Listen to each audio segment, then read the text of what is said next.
تازه خبر د پوهنتون استاد او د ټولنیزو چارو فعال پروفیسور جاوید مومن تروش شوی د پوهنتون استاد او د ټولنیزو چارو فعال جاوید مومن له تورو کېدو 48 ساعتونو وروسته د نوموړي کورنۍ ومنله چې هغه د خپل کور له مخې تورو شوی او له وهلو ډبولو وروسته یو نامعلوم لوري ته بوول شوی چې لا تر اوسه هیڅ رسمي معلومات نشته.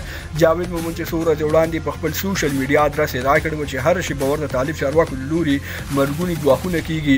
تېره اونۍ یو طالب وزیر په خپل دفتر کې اظهار کړی و او ګواښ ورته کړی و که نور رسنیو ته ولاړ شي بدې پایلې به ولري او د ده په وړاندې د هرې کېدونکې کړنې ضامن به خپلوي.